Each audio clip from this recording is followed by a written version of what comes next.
परमात्मा के लिए किए गए जितने भी कर्म हैं, जिनको यज्ञ कहा जाता है, वह सब कर्म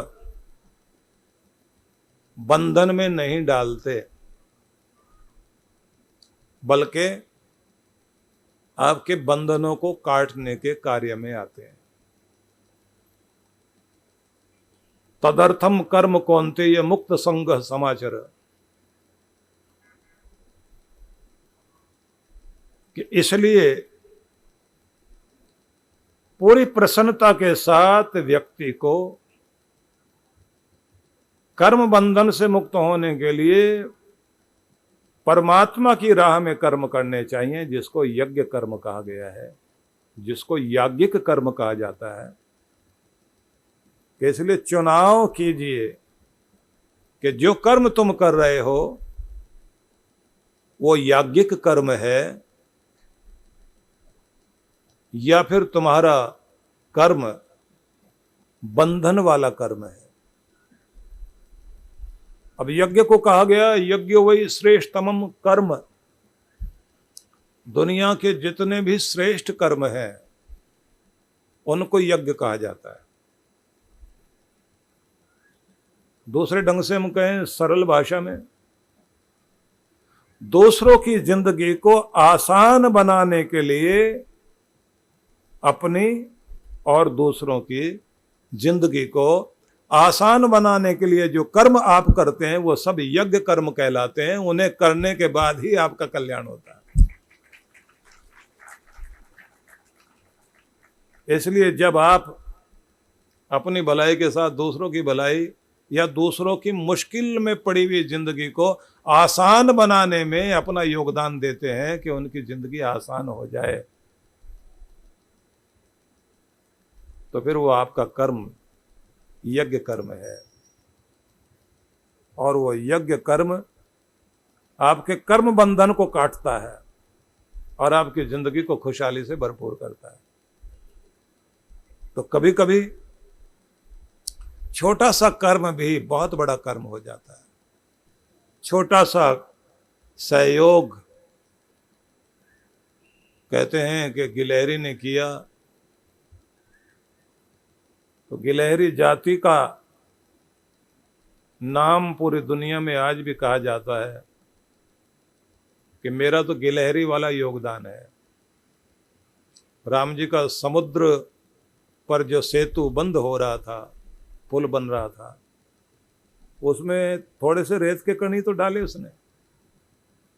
और भारत में तो ये लोक कथा प्रचलित हो गई कि राम जी इतने प्रभावित हुए कि गिलहरी को प्यार करते हुए उसके शरीर पर अपनी 3 उंगलियों, क्योंकि 3 उंगलियों के बीच में ही उसका शरीर आ पाया, उसके ऊपर से 3 उंगलियां चलाई, तो कहते हैं उसकी पूरी बिरादरी पे आज भी वो 3 निशान दिखाई देते हैं जो राम जी ने प्यार से हाथ चलाया था। पीढ़ियां बीत रही हैं, लेकिन वो निशानी बताती है कि इनके किसी पूर्वज ने एक छोटा सा कर्म किया था, कुछ रेत के कण डाले थे कि पुल बन रहा है। क्योंकि दुनिया में कुछ लोग आग लगाने का काम करते हैं और कुछ बाग लगाने का काम करते हैं। कुछ लोग दूसरों की जिंदगी में आग लगाया करते हैं और कुछ लोग दूसरों की जिंदगी को हरियाली से भरपूर करते हैं। इतिहास उन्हीं का बनता है जिन्होंने दूसरों की जिंदगी में फूल खिलाए हों। अपनी जिंदगी को आसान बनाते बनाते दूसरों की जिंदगी को मुश्किल में नहीं डाला, बल्कि उनको के जीवन को भी आसान बनाया। तो कहा जाता है कि व्यक्ति को जिनके द्वारा अपनी जिंदगी कीमती बनाई जा सकती है वो 8 तरह की चीजें हैं जिनको धर्म कहा गया है। अब वो 8 को गिन लेना, फिर मैं आपको कल जो सुना रहा था उसके साथ में आज की कड़ी को जोड़ूंगा।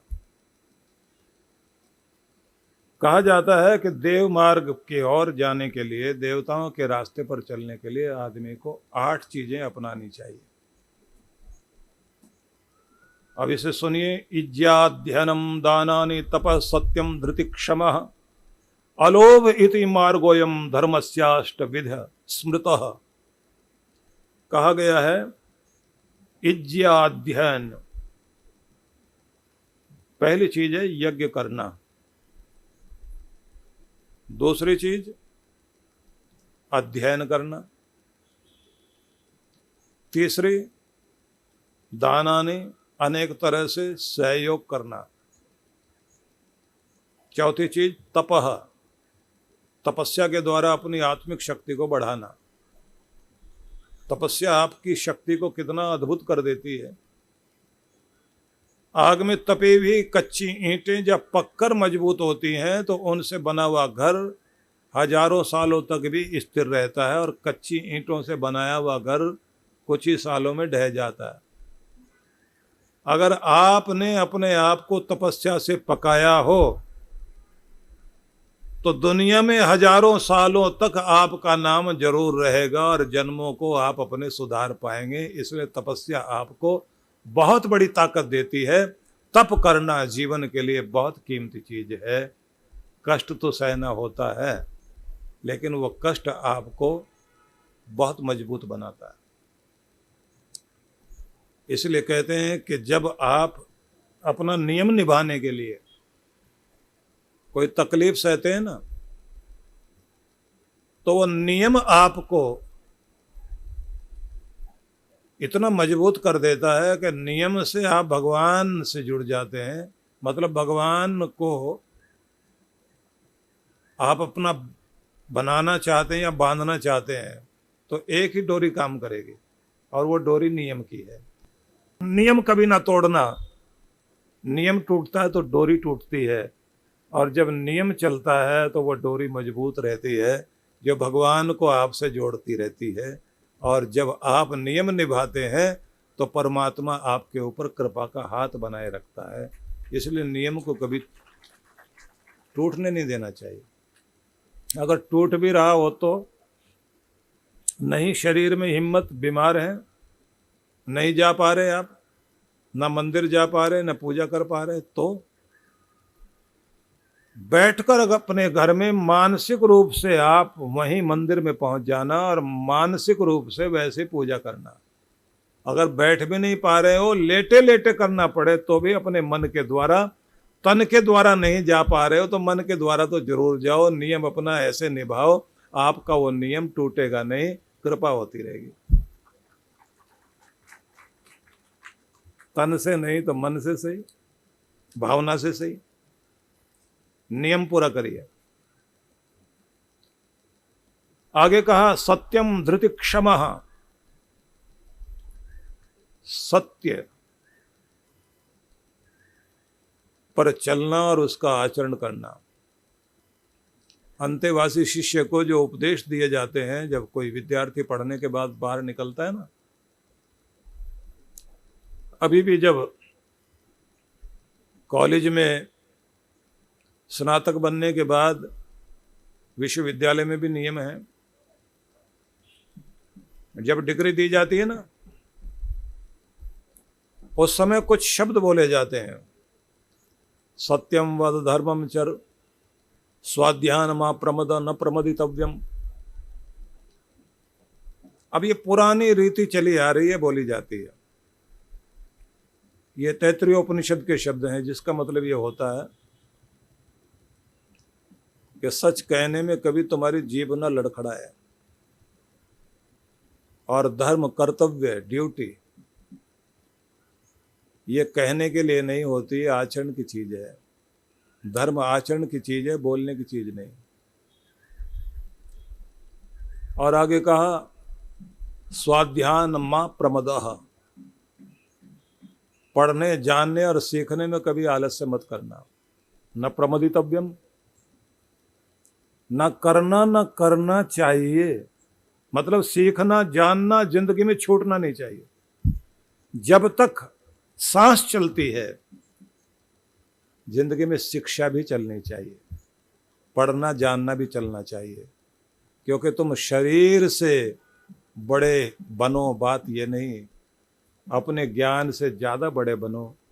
इस यात्रा को कभी रुकने मत देना।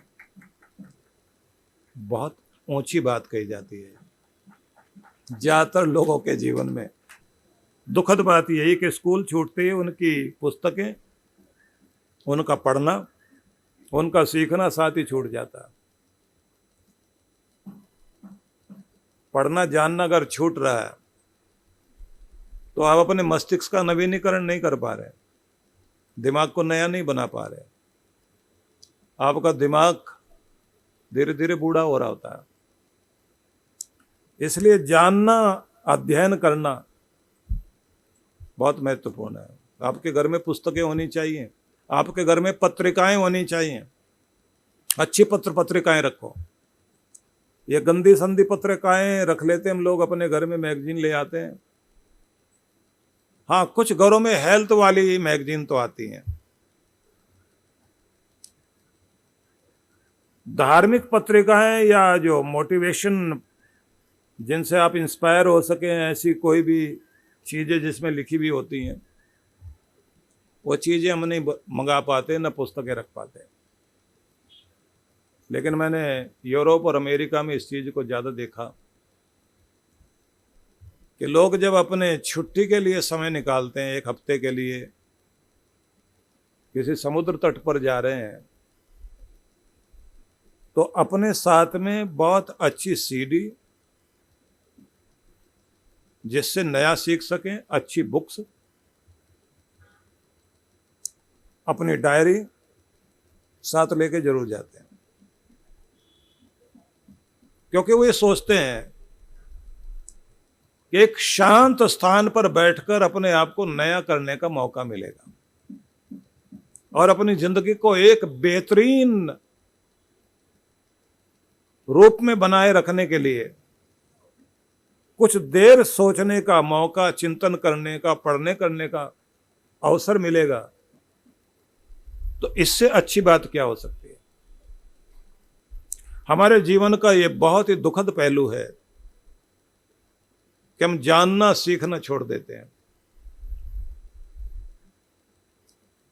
हम अगर बाहर वालों से भी कुछ सीख सकते हैं तो ये बात जरूर सीखें कि वो लोग, ठीक है कि वहाँ एक चीज़ चलती है कि हर चीज़ का पैसा देना होता है, वहाँ इस तरह से आप सत्संग करेंगे तो ऐसे सत्संग भी नहीं होता। सीधे डॉलर लेते हैं लोग कि वहाँ जाएंगे, कोई वर्कशॉप अटेंड करनी है तो उसकी फीस देनी होती है।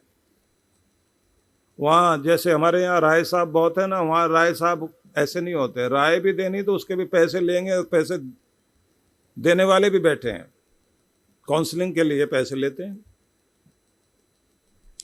लेकिन मैं आपसे ये कहना चाहूँगा कि आप सर्वांगीण उन्नति के लिए अध्ययन जरूर कीजिए। बर्नार्ड शॉ ने कहा था कि लोगों को पढ़ना तो आ गया, लेकिन क्या पढ़ना चाहिए ये सबको समझ नहीं आया। कुछ भी पढ़ने बैठ जाएं जो आपको अधोगति की ओर लेकर जाए, जो आपकी जिंदगी को उन्नति की ओर लेकर जाए। ज्ञान तो वो है जो आपका आत्म विकास कर सके, आध्यात्मिक रूप से, भौतिक रूप से, दोनों रूपों से अभ्युदय और निःश्रेयस की प्राप्ति करा सके। लोक भी सुधरे, परलोक भी सुधरे। उस ज्ञान की सबसे ज्यादा आवश्यकता है। इसलिए बड़ा दुखद पहलू है हमारे जीवन में कि हम अपने अध्ययन को, और देखिए जब यहाँ बैठे आप ताली वाली भी बजाते हैं ना, तो थोड़े उत्साह में रहा करो, नहीं तो बुढ़ापा दिखाई देता है आपका। थोड़ा जोरदार ढंग से ताली बजाया करो।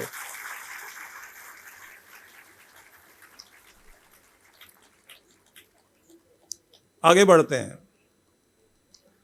तो कहा, इज्जा अध्ययनम दानानि तपः सत्यम धृति क्षमः अलोभ इति मार्गोयम धर्मस्याष्ट विध स्मृतः। 8 मार्ग हैं ये, जिनमें सबसे पहले यज्ञ को महत्व दिया, और यज्ञ में दी गई आहुति देवताओं को प्राप्त होती है। यास्क मुनि ने परिभाषा दी कि देव किसे कहते हैं। यास्काचार्य जो है निरुक्त के आचार्य, उन्होंने जो व्युत्पत्ति दी है, डेफिनेशन, देवो दानात्वा द्योतनात्वा दीपनात्वा, वो देव हैं जो प्रकाश देते हैं, वे देव हैं जो लगातार हमें देते जाते हैं, अगर लेते भी हैं तो कई गुना बढ़ाकर वापस कर देते हैं। धरती माता को देव कहा गया। तो धरती को आप थोड़ा सा अन्न देते हैं, बदले में सारी फसलें हम ऐसे तो उगाते हैं, थोड़ा सा वहां देकर आते हैं, थोड़ी आहुति देनी है। एक दाना दिया 100 दाने वापस पाए। हिमालय की गोद में पहाड़ों की वादियों के बीच व्यास नदी के तट पर मनाली ध्यान साधना शिविर। जन्म जन्मांतरों की पीड़ाओं से बाहर निकलने के लिए चांद्रायण अद्भुत तप है। इस बार के ध्यान साधना के लिए कुछ विशेष कार्यक्रम रखे गए हैं।